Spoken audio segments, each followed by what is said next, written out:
Some way, somehow, we gonna make it. With Jesus on our side, things gonna work out fine.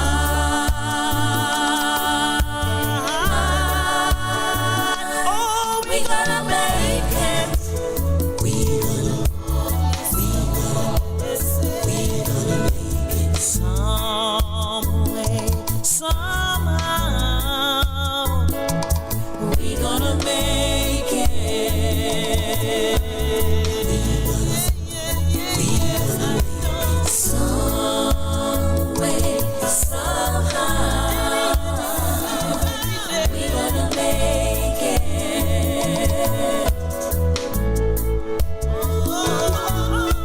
With Jesus on our side, things gonna work out fine.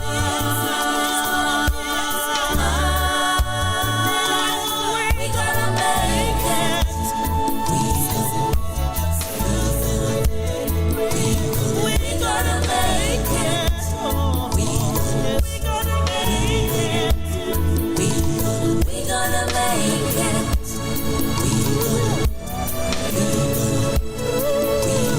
We gonna make it.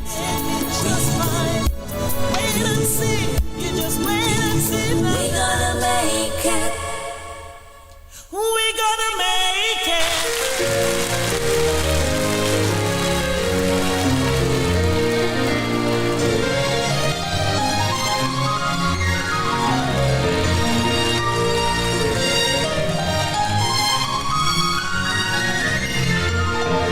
What a mighty God, He's a mighty God. What a mighty God we serve. What a mighty God, He's a mighty God. What a mighty God we serve. What a mighty God, He's a mighty God. What a mighty God we serve. What a mighty God, He's a mighty God. What a mighty God we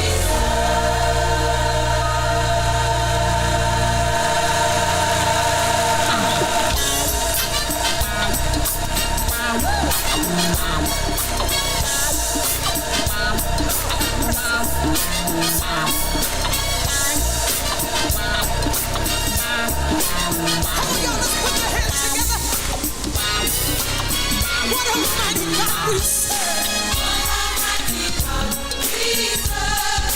What a mighty God.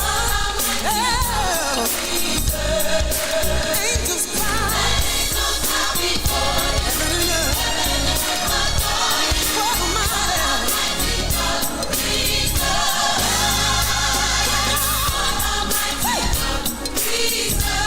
I serve a mighty God today. Oh my. Angels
Are you facing a relationship crisis?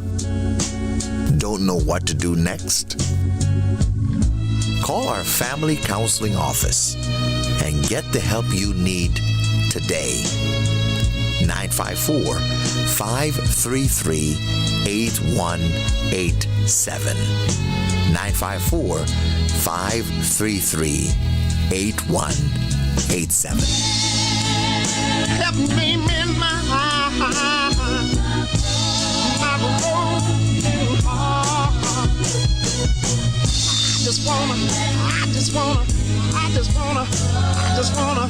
I just wanna live again. Listen. The dawn of a new era. The dawn of a new age. Future without Without boundaries. boundaries. A future Where everything is possible. without limits. Full of love and wonder. Celebrate, explore, create. Revoke your limits. Exceed your potential. The future is here.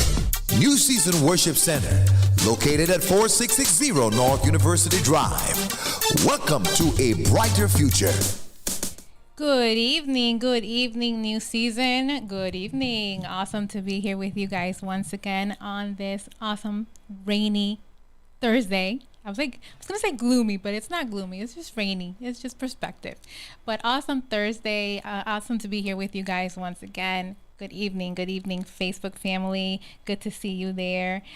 Please share and invite. Share with your friends. Share with our new season family, and let them know the one and only Yay is in the house tonight with you this Thursday evening, and it's going to be an awesome topic. Don't want to miss it. Invite your friends, your gentleman friends, your dads, your community leaders. Invite them all, because it's going to be very, very interesting. Good evening, newseasonfm.com. Denai J, I see you. There he is, the one and only. Good evening, newseasonfm.com. And of course, good evening, 89.1. Good evening.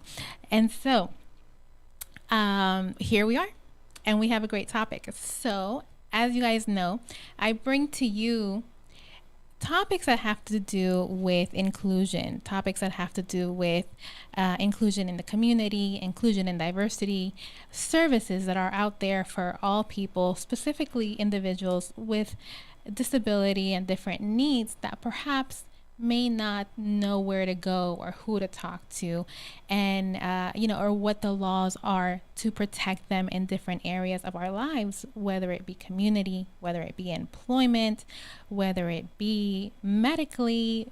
Sometimes we just don't know. And I used to say, you don't know what you don't know, right? And that still stands. However, seek and you shall find. Seek and it shall be given to you. And as long as you surround yourself with people that can help you, lift you up, and provide those resources to you, then you have no excuse, no matter what that disability is, no matter where you come from, no matter what. We have no excuse to get it done, whatever it is that we want to get done. So, like I said, I always bring to you guys different topics, right? And so today is going to be really cool.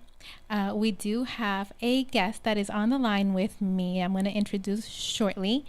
But today we're going to talk about, guys, from a male perspective, living with a disability and what does that entail, and just so many things that we're going to learn tonight, and I'm looking forward to it. And we got a little glimpse of that topic a few weeks ago when we had another guest kind of talking about a similar topic, if you guys remember Jeffrey, which can really much use our prayers at the moment. So please go ahead and, lift him in prayers and just put him in there when you guys are sending your prayers upstairs to God. So he's definitely in need of those. And if you remember, we talked about so many things that people with disabilities live.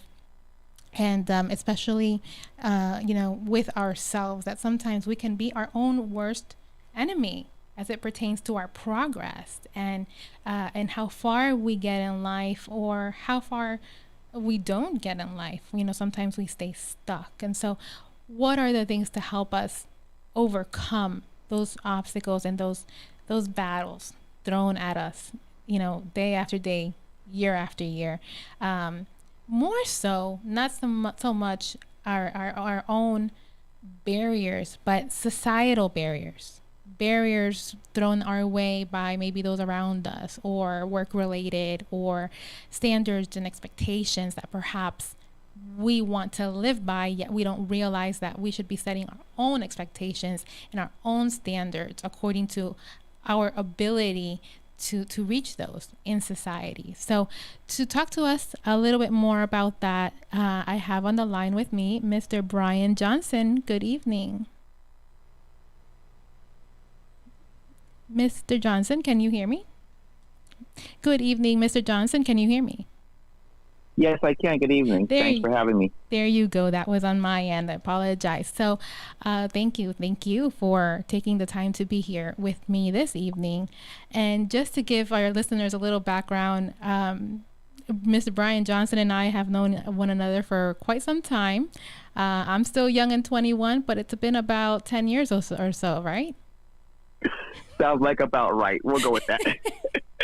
Sounds about right. I think I was like early 20s, just out of like college and trying to find my way in this world. And Brian was the lucky winner. So it's been fun. Brian, can you give our listeners just a little background about yourself? Tell us a little bit about you and what you do. Certainly. Like I said, so my story starts out, and I won't go through everything histrionic-wise, but I was born with cancer on my spinal cord, and they discovered it at 1 year of age. When they removed it, it severed my spinal cord, and since that time, I've been in a wheelchair. Thankfully, to a strong foundation, both my parents kind of said nothing was wrong with me cognitively, so I should be able to do anything anybody else does. And they've kind of treated me that way always, trying to seek out and find resources to ensure that I could have proper growth and development like non-disabled peers. When they went on field trips, I got to go on field trips. So everything kind of up until that point was just me kind of learning to adapt and work within my disability. I went on to graduate high school. I attended the University of Miami, where I obtained a degree in elementary education and philosophy. Upon graduating from school, I kind of wanted to explore and find work, and had an experience. I won't go into the employer or the job interview situation, but that kind of took me for a loop, and it was the first time where my disability ever became prominent, where I was applying for a job, and they kind of asked, with my disability, what would I be able to do in a certain situation? And I really didn't have the answer and knew how to answer that with regards to making accommodations or things like that. So I kind of didn't want to ever get in that place where I wouldn't know an answer. And I kind of first got connected with the Center for Independent Living of Broward, where they've taught me a wealth of things in terms of how to grow as an individual and to kind of pay it forward and help individuals learn about what's out there and what's afforded them as a person with a disability. Me on a personal level, I'm married, been married for 17 years. So hang on. Hang on before we get into that part, because that's going to be another interesting question that I'm going to have for you later on. Okay. Tell me a little bit about, as it pertains to that job and that employment. How familiar were you or were you not with the ADA, which we just celebrated, which is the Americans with Disabilities Act, and we just celebrated 31 years of the ADA.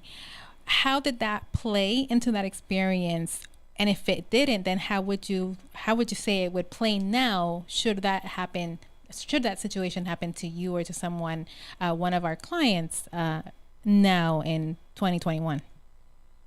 Great segue, and you're right. Without going into the period of time, let's just say the American Disability Act was still in its infancy stages, and I'll be very candid with you. Up until that point, I've never really had a situation where my disability played a prominent role, so I really wasn't aware. And in hindsight and retrospect, I wish I did know, because I'm fairly certain with the line of questioning they asked was inappropriate. I definitely think I probably could have required or requested an accommodation that would have allowed me to probably be able to perform the job task. And like I said, that was the learning curve, if you will, for me. And that was one of those things where I really wanted to make sure that I never was in a place where I wouldn't have an answer and where my disability would put me at a disadvantage. if you will, for a situation. So, great question in terms of asking that. I think, like I said, had the older me known the younger me, it definitely would have been handled a little bit differently, so to speak, if Right. you will. And I think that you and I have similar mindset in the fact that we don't think, well, I should have, could have, would have, or I would have done this. You know, it is what it is. We experience it and we grow with that experience. Now, I remember when I met you, it was through Disability Rights Florida. Did Disability Correct. Rights Florida have any play in that experience, if you will? And, you know, how did your career start in Disability Rights Florida, as you mentioned that you wanted to make sure what you went through didn't happen again to somebody else? Correct. So, like I stated, after I didn't have the opportunity with that job, I got connected with an agency called the Division of Vocational Rehabilitation, which is an agency that helps individuals with disabilities seek and obtain gainful employment. They offer a wide array of services. I encourage anybody with a disability who's interested in going back to work or go to work to look up and find their local vocational rehabilitation because, like I said, the amount of service they can provide you is unlimited. But with that was when I got connected with the Center for Independent Living as a job placement provider for me.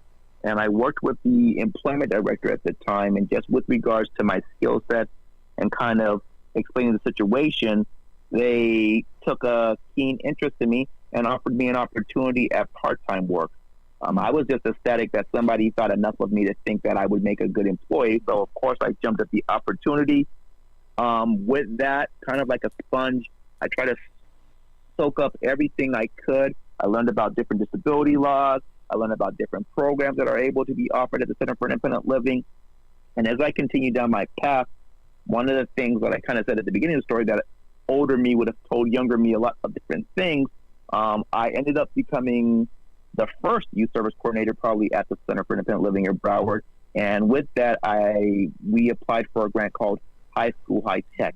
And it taught young adults with disabilities about the STEM-related fields, trying to look beyond just graduating school and going on to something post-secondary, trying to help them get careers, not just jobs. Right. I kind of felt as if I reached all I could, at least at that time, at my current job at the Center for Independent Living in Broward. And that's where the opportunity for Disability Rights Florida came about, and the Client Assistance Program, which is an agency that has oversight over Rehabilitation Act funded programs such as Voc Rehab, independent living centers, and Division of Blind Services that help people when they got into disputes, whether it's with those agencies or with employers, and kind of help them with their rights. So it's almost like a legal agency. It's a protection and advocacy agency for the state. Every state has one.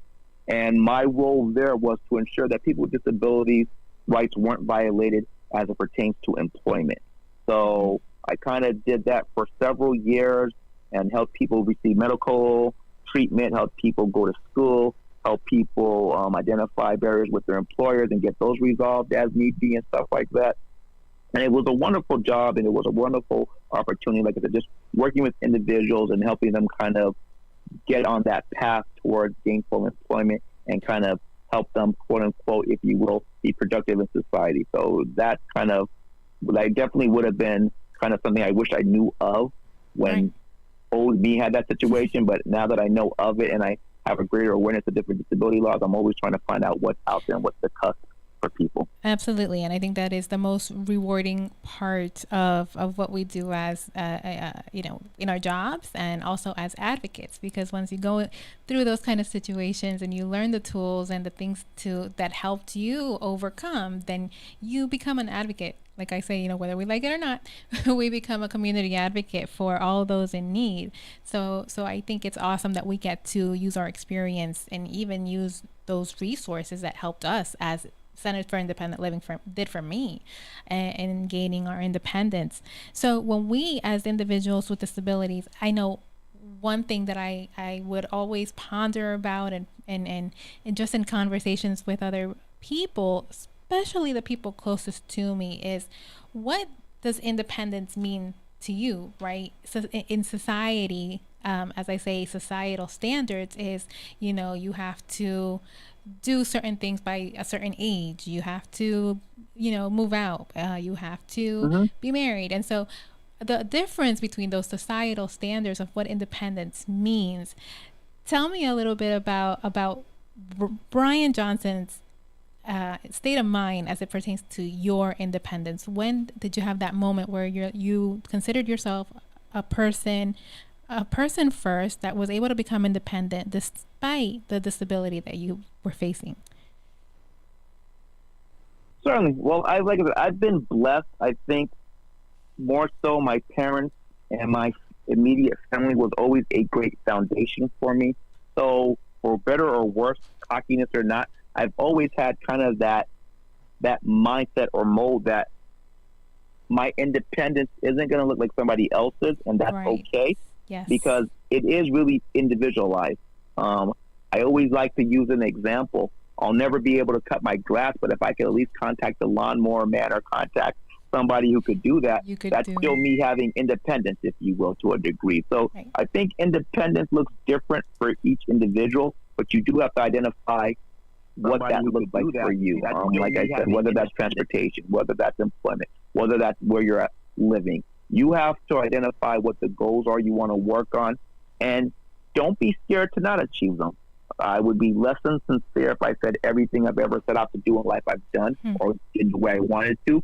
Sometimes you do have to adapt, but I think the most important things for individuals with disability is that you have an active role in that process, and Correct. you get to make the choices you want to make.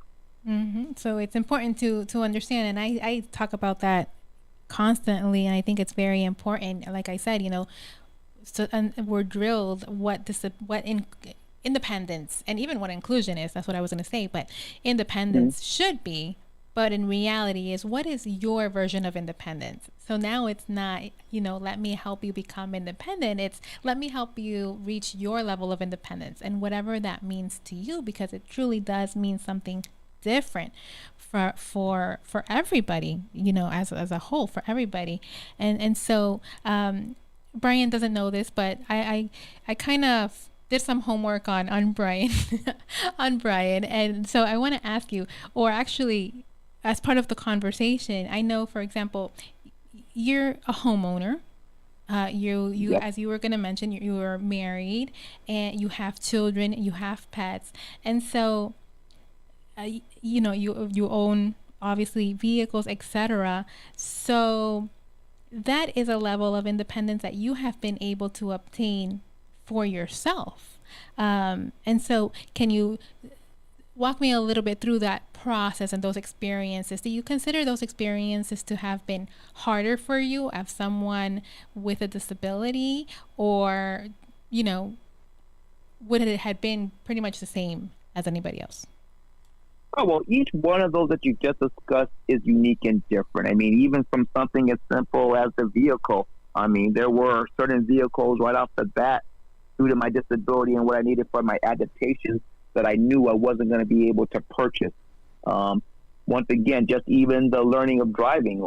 My non-disabled friends and peers at 16 took driver's ed in school, were able to get their license just like that. Because I needed my adaptive equipment, I had to take additional training, if you will, and stuff like that. I had to learn all the equipment, everything like that. But I think, once again, it goes back to the individual.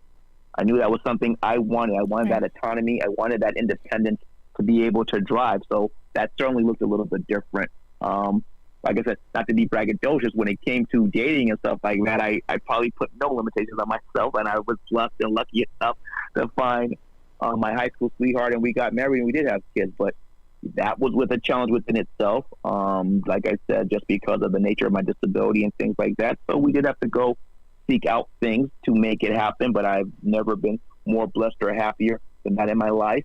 Looking for a home, once again, another uniqueness as it pertains solely to me. Obviously, 2-story buildings weren't necessarily going to be in our future, making sure doorways were wide enough so I could get into both bedrooms, bathrooms, things of that nature. All these things present themselves as things you have to identify and look in. But like I said, once you get a better understanding of yourself, you don't settle for anything less. You ensure and make sure that things are going to be what they should be for you, because you owe that to yourself and you deserve that type of happiness, if you will. Once you are sure with yourself, you don't expect, or receive or approve anything less than what you deserve. And I think that is so important. And yeah, I always, anybody that I work with or even here on radio, I always tell people, you have to know who you are. You have to know your talents, your skills, your abilities, what you're capable of doing in order to reach your next level of success,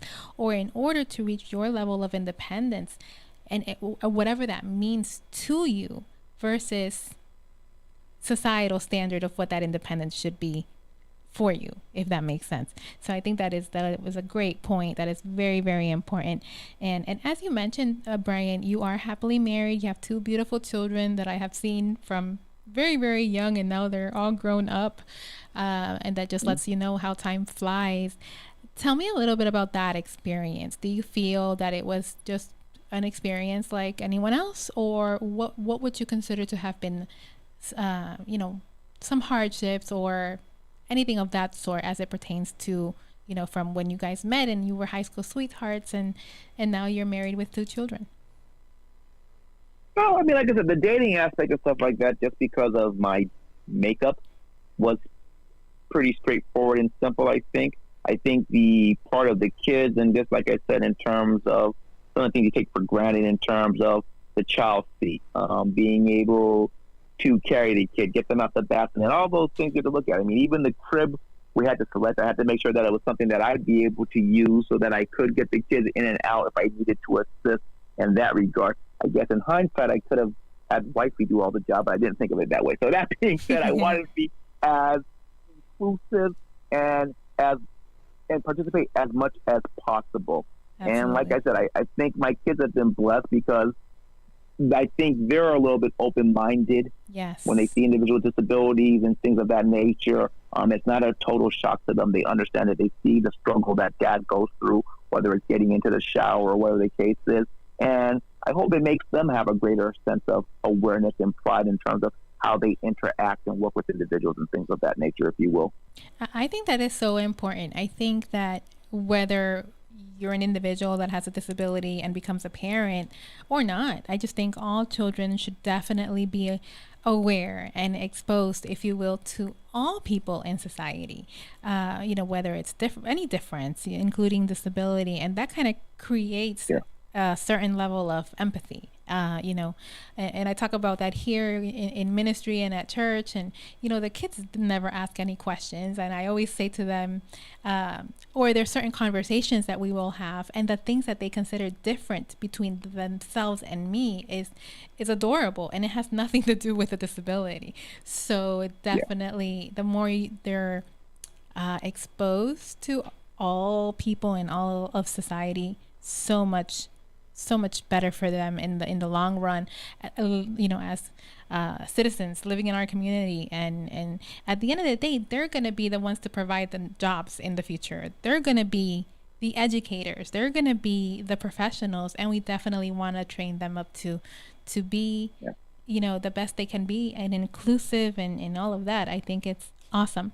Brian, do you think, or do you feel that there's currently a stigma as it pertains to people with disabilities and their ability to either have children or raise children, for that matter, based on their disability alone? I think for some disabilities, yes, Reese, unfortunately. I still do believe and think that there is a mindset that individual disabilities need to be taken care of. So how are they going to be able to take care of somebody else? Mm-hmm. And it's unfortunate because, as you kind of alluded to a little bit before, diversity is the key to life. I've seen individuals, mothers who have no arms that can take care of their kids. I've seen mothers who have vision impairments, or fathers who have vision impairments and can take care of their kids. So I think the only limitation we place are the limitations we have in our own mind. I think when somebody has that dogmatic attitude and that dogmatic mindset, they will find a way to do what they want to do because they want to be part of that child's life. They want to ensure that that kid knows that they are loved. Love is unconditional. Love doesn't care if you're physically impaired or have a mental illness or any type of sensory thing. Love is love. And a child recognizes that, whether they're the one with the disability or if it's the parent with the disability. there's that bond. And when you're able to establish that bond, there's no greater feeling. Like I said, going back to societal stance, I do think though there are some concerns. Oh, how is this person going to do this? How is that person going to do that? Well, guess what? You don't know till you're in that circumstance or that situation. And oftentimes, individuals are able to come up with creative ways to figure it out and make it work for them. Exactly. And we have to realize that as society, it's like we say, live and let live. We have to do what works for ourselves, and what, what works for ourselves, our children, our family members, and all that good stuff. Yeah. So I really feel we have an advantage, if that makes sense, that when we go through these things and we're living with our differences and we are as diverse as we are. I mean, for forever in a day, I'm very diverse, and we learn so much from one another in that diversity and in that inclusion of all people.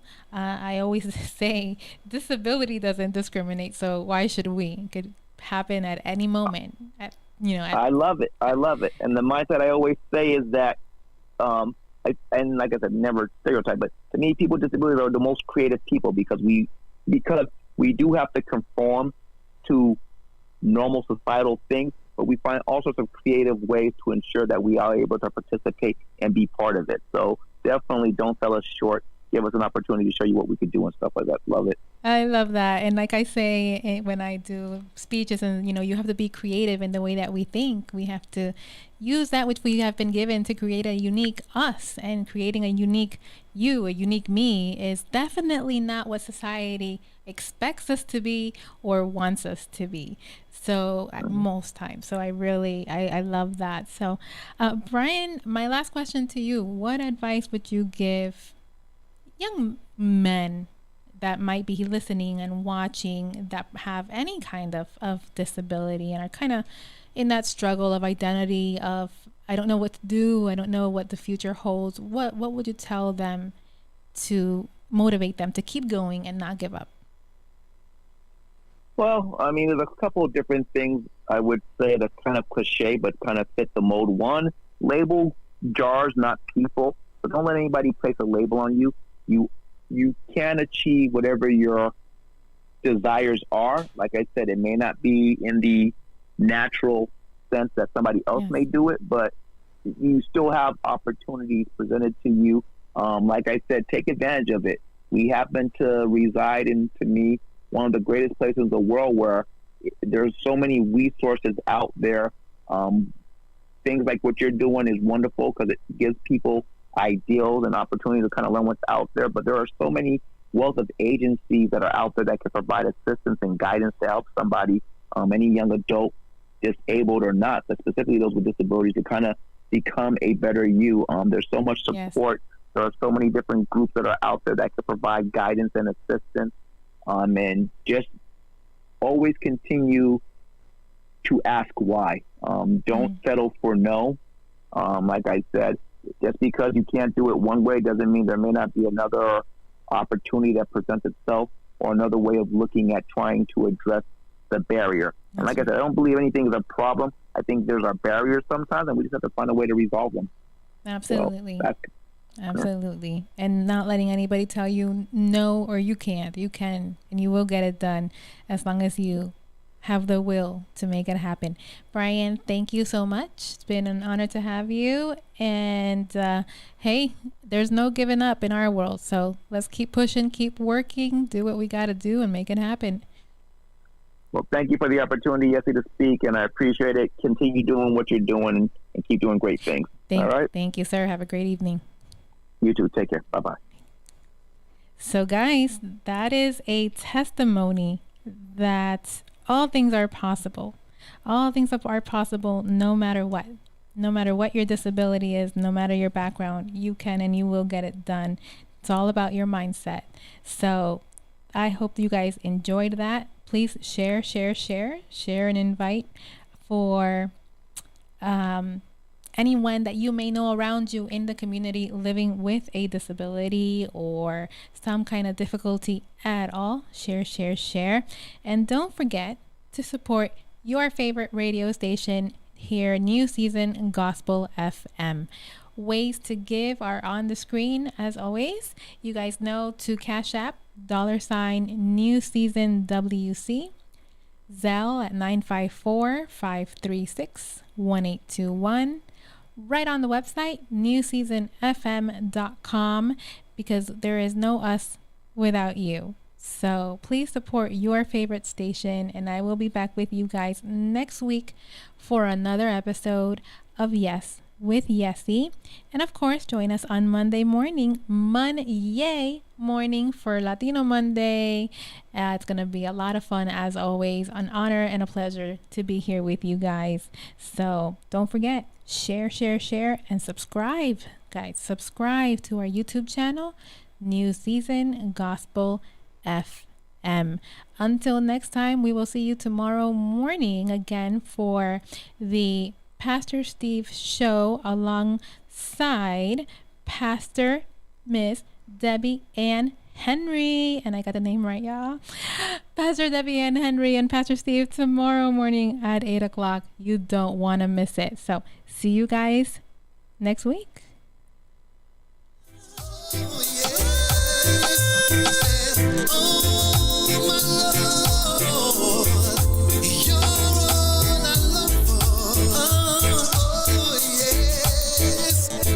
I was made for your arms.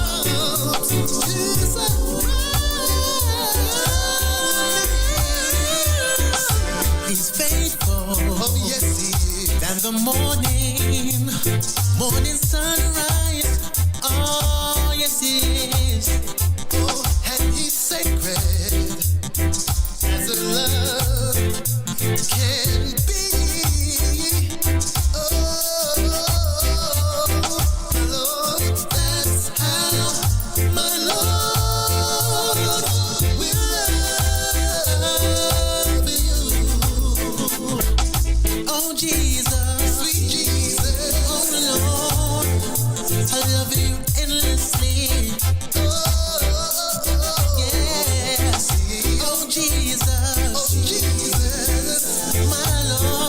I love you endlessly, my Lord.